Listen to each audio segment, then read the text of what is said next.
In the world of boxing, timing is everything, especially when it comes to picking your opponents. Ryan Garcia, one of the sport's most talked about figures, is rumored to be eyeing a fight with Romero. But new training footage and a string of expert takes have cast serious doubts on whether this is the right move. In this video, we break down 10 key quotes and what they reveal about the growing controversy surrounding Garcia's next step. Romero doesn't mince words. His prediction about Ryan Garcia getting knocked out cold-flatlined goes beyond standard pre-fight hype. It reflects a mindset rooted in genuine belief, not just selling the fight. This level of confidence from Romero can't be ignored. He's not talking strategy, he's forecasting an outcome with chilling certainty. The lack of tactical details in his statement suggests he doesn't expect a competitive bout. He expects a short one, and that's a huge red flag for Garcia.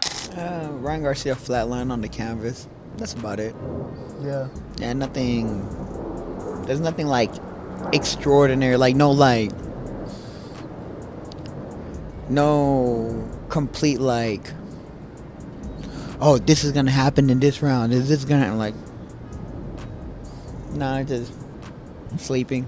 Garcia's tone is optimistic. He sees this fight as a shot at redemption. He talks about proving his greatness and getting back on the horse, which suggests he feels this moment can overwrite past failures. But the concern lies in whether he's chasing emotional validation instead of making a calculated career move. Confidence is key in boxing, but rushing into a dangerous fight to prove a point can backfire, especially when the opponent is as volatile as Romero. But I'm blessed with this opportunity, and now, I have a chance to just get back on the horse and show everybody how great I am. Ryan's reflection on their past encounter, where he claims to have dominated Romero, shows he's clinging to perceived moral victories. He says the fans respected him, and that's what matters. But public sentiment doesn't win fights preparation, and execution do. Garcia's reliance on how others perceive him suggests he may be making emotionally driven decisions. If he's more focused on optics than strategy, it supports why experts are warning him off this fight. I expect him to have more of a aggressive approach to me. I think that he's gonna want to rough me up like he tried to do in sparring. Because when I boxed him, he didn't even touch me once. And the second time around, he just tried to maul me like it was a street fight, which I don't think he'll be able to do because there's a ref. But he's gonna try his best. Garcia expects Romero to come in swinging wildly and trying to rough him up. He paints a picture of past sparring sessions where Romero turned it into a brawl. Garcia believes the presence of a referee will protect him this time, but that assumption may be too naive. Dirty tactics can still slip through the cracks, and underestimating Romero's ability to disrupt rhythm even within legal bounds could leave Garcia vulnerable. This could be more than just another fight. It could become a war. He's gonna be looking to work his best work, because I can see all his punches coming. They're not hard to see. It's just they're coming hard. So you just got to watch for those pockets and just use my jab, watch what he's doing. And if I fight a good defensively sound fight, I should beat him easy and knock him out. Garcia believes he can see all of Romero's punches and thinks that if he stays defensively sound, he'll secure an easy knockout. While this confidence can be reassuring to fans, it borders on dangerous overconfidence. No punch is easy to see when fatigue sets in or chaos breaks out. Romero might not be the cleanest striker, but he's powerful and awkward, and that's exactly the type of fighter who causes upsets. Garcia's underestimation here might be the most dangerous element of all. This is the high stakes moment. It just feels like this is why you get into boxing, to have super fights, blockbuster events, and this is my chance to do it again. Garcia describes a fight as a blockbuster event and talks about the kind of moments boxers dream of. The appeal of a mega fight is strong, but this quote reveals Garcia's focus on the spectacle. That spectacle can cloud judgment. Instead of thinking like a technician, he might be thinking like a showman. This mindset, while charismatic, could put him in serious danger if he's not dialed in on tactics, stamina, and the unpredictability of a fighter like Romero. Ryan's accomplished a lot of things with his mind being all over the place, so I'm not gonna say mental edge or any of that shit. All I know is I whooped his ass. That's about it. Romero brushes off the mental edge, saying he's already beaten Garcia and doesn't care about his emotional state. It's a dismissive view, but there's a sinister undertone. Romero believes that no matter how composed Garcia appears now, he's still beatable and was beat before. Whether it's psychological warfare or genuine insight, Romero's stand signals he won't be giving Garcia any credit going in. That alone could make Romero twice as dangerous, a fighter with no fear and nothing to prove. That's the main thing. It's not Ryan, it's I get a chance to fight for this belt now? I want to be world champion again. I'm excited to be world champion again. Romero's motivation is clear. It's not personal, it's about the title. He's excited at the opportunity to become champion again. That clarity of purpose stands in contrast to Garcia's mix of redemption, legacy, and fan validation. When one fighter is chasing belts and the other is chasing ghosts, it sets up a dangerous imbalance. Romero may come into this fight with more clarity, more hunger, and less to lose, and that's a potent combination. Yeah, I'll go with Ryan. Yep. I mean, the only question for me, I mean, Ryan's been able to win. You know, in the Haney fight, there was, hey, look, let's be honest, there was a lot of controversy. But he was able to win on that stage. Romero hasn't really been able to win at that level yet. He hasn't. Teddy Atlas brings the conversation back to skill and experience. He acknowledges controversy around Garcia's past win over Devin Haney, but still puts him ahead of Romero in terms of pedigree. Teddy's insight is valuable. Even if Garcia's resume is flawed, Romero hasn't proven himself at that same level. The subtext, however, is that Garcia's only the better fighter if his head is in the right place, something even Atlas questions subtly. That's the recurring concern mental readiness. He hasn't been able to win on that stage at that level yet. And he's getting another shot at it. He's gotten a lot of shots at it, to be honest. He's getting another shot at it. And he might be inspired because maybe this is finally the last shot he'll get at it. So maybe he'll be extra inspired by that. But Ryan, it's all about Ryan for me. Teddy Atlas expands on the mental aspect, saying that while Garcia has the talent, the outcome hinges on whether he's mentally sound. This brings us full circle to the controversy. Can Garcia handle the pressure, the expectations, and the chaos that Romero brings? Atlas isn't entirely convinced, and that's telling. When seasoned minds like Teddy throw in disclaimers about a fighter's mental state, it's more than a concern, it's a quiet warning that something could go very wrong. He's got the talent. It's all about mentally, is he in the right place? Is he in the right frame of mind?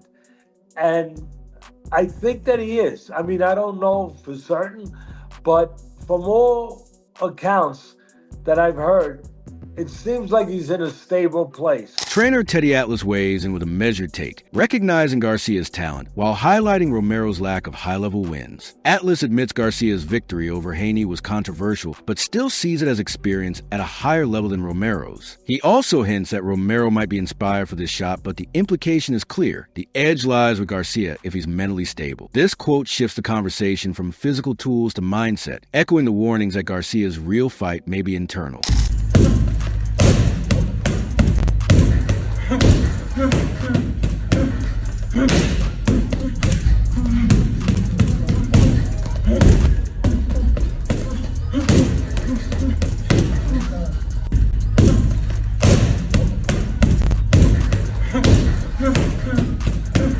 The footage of Ryan Garcia training again for this potential matchup paints a vivid picture of a fighter trying to reestablish his rhythm. From the outside, it looks like Garcia is grinding, hitting the bags and pad with speed. But training footage only tells one side of the story. It's easy to look sharp on camera, but how well that sharpness holds under fire is a different matter. The skepticism surrounding Garcia isn't about effort, it's about execution under real pressure. Though Ryan Garcia isn't considered a skillful fighter, he's very hard to beat. Let me tell you why.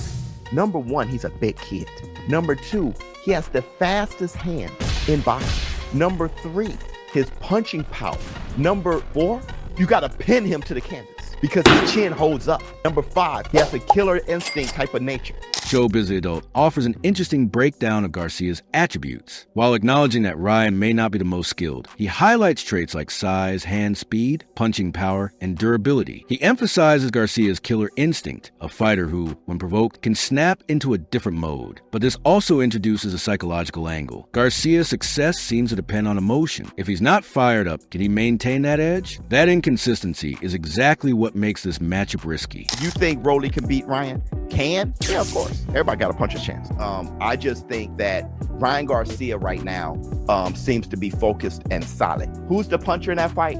Ryan, believe it or not. And I saw both of them in the same room, staring each other down. Ryan is so much bigger than Rolly. When Showbiz comments that Ryan is actually the puncher in this matchup, he challenges a lot of assumptions. People see Romero as a slugger and Garcia as a flash. But this observation hints at Garcia's underrated strength. If true, it means Garcia could be the one dictating the terms of engagement. However, size and power don't automatically translate to dominance if the fighter isn't mentally sharp and strategically sound. Power means nothing if you walk into a trap. Let me give you some insight. When Rolly left, Ryan was still there. And I heard him say to his father, I think, he said, he's not big anymore, right? Like, I'm bigger than him. And they said, yeah, you are. It was obvious Ryan was bigger. But he looked and was like, because it's almost like he has to size himself up against him since they were kids sparring, where Rolly was bigger than him then. So when they stood up against each other, Ryan was like, wait, he doesn't seem that big. And they were like, no, you're bigger than him. Ryan was obviously bigger than him. In a revealing moment, Showbiz recalls how Garcia realized he was now physically bigger than Romero, something that had shifted since their childhood sparring days. This moment shows how much both fighters have evolved, but more importantly, how Garcia is still mentally reconciling that change. His surprise at being the bigger man could signal that he's still processing the dynamic. That kind of hesitation, recognizing your own strength too late, could lead to lapses in confidence when it matters most. The thing about a guy who's got this one thing that's so, like, Ryan Garcia has this nasty left hook. It's the kid is super fast. Yeah, it's a crazy left hook. It's so goddamn good. It's so much better than most people's that everybody who fights him doesn't understand what he can do. Joe Rogan calls Garcia's left hook nasty and super fast, noting how it catches opponents completely off guard. It's not just a good shot, it's his signature weapon. The timing, speed, and execution are elite level, and Rogan is right to emphasize that most fighters don't understand it until they're already down. That kind of unpredictability gives Garcia a major advantage. But again, the concern is whether he can consistently create the right conditions in a fight to use that weapon effectively. Fast, powerful, distance management, angles that it comes from. It comes up, it comes around, it just hits you faster than you know it's supposed to get there. It's so much quicker and has so much pop on it. It's so dangerous. Rogan further breaks down how Garcia's hook comes from unexpected angles with freakish speed. His ability to control distance and strike from awkward positions is part of what makes him so lethal. That technical skill means Garcia can end a fight in seconds. However, it also puts pressure on him to be perfect with his timing. Against a wild and awkward fighter like Romero, who may not follow conventional patterns, Garcia's precision could be tested like never before. And like he fought Devin Haney, who is one of the best pure boxers in the sport. He's so good. But he just didn't have the understanding yet that a guy can whip that left hook so fast and catch him and fuck him up in these weird angles. In discussing Garcia's bout with Devin Haney, Rogan points out that Haney didn't fully understand the threat Garcia's hook posed until it was too late. This reflects a common theme. Garcia's biggest weapon isn't visible until it lands. That ability to catch elite boxers off guard is rare, but Romero isn't an elite boxer. He's a disruptor. The question is whether Garcia's tools work against chaos. This fight won't be clean, and that unpredictability favors the guy who thrives in it. Rogan doesn't stop at the hook. He notes Garcia's jab, timing, and distance control as well. He paints Garcia as a complete offensive technician. His fadeaway left hook, in particular, is described almost artistically, but technique can only shine when the mental and emotional states are in sync. If Garcia lets emotions cloud his rhythm, he risks losing all that beautiful precision. The Rogan breakdown reinforces that Garcia has the tools, but only if his focus holds. If you've enjoyed this deep breakdown and want more no-nonsense boxing insight, don't forget to hit that subscribe button and turn on notifications so you never miss a moment. Drop your thoughts in the comments. Should Ryan Garcia take this fight or listen to the warnings? This is Box Hub, where we cut through the hype and bring you the truth behind the gloves. See you in the next round.